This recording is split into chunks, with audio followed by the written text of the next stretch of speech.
A driver who was caught on tape performing a dangerous stunt at a busy corporate area intersection has turned himself in to the police and apologized for his actions. Here's TVJ's Anthony Lugg with that story.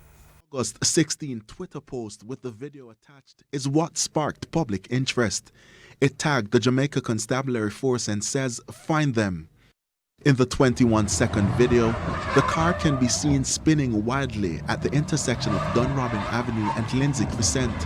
The car continues, generating huge rings of smoke from its burning tires before it is finally driven from the scene.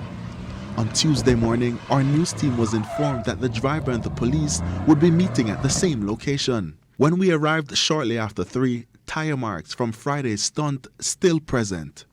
The meeting between the police and the driver of the vehicle seen in the video was scheduled for 3:30 here along Lindsay Crescent. It's now 10 minutes to 4 and still no sign of the driver. Moments after, the driver, Dennis Dietrich, who's the personal trainer for cricketer Andre Russell, arrived.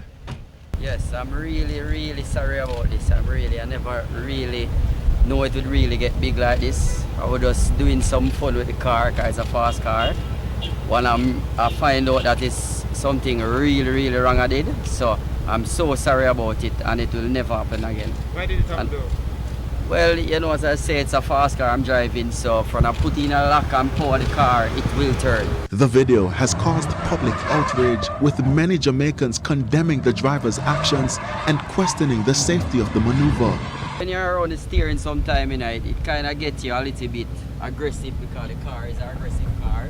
So it make you do things where you don't really think it just happened. So you just go with the flow, but as I said, it won't happen again.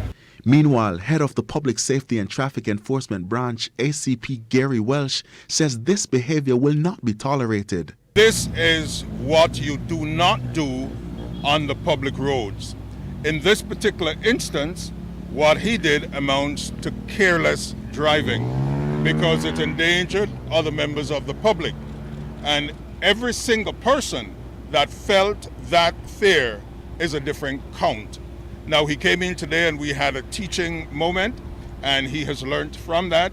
And so out of that, we took the opportunity that we would help to shape the narrative to say to the public, this is what you do not do. So, with this motorist walking away pretty much scot-free, we pose this question. What would you say to Jamaicans that want to know why don't we take this approach? Why don't we go after taxi operators and reckless drivers? Just like a theological approach, it took God 6 days to build the earth. Don't expect me to do it in one. Anthony Lugg, TVJ News.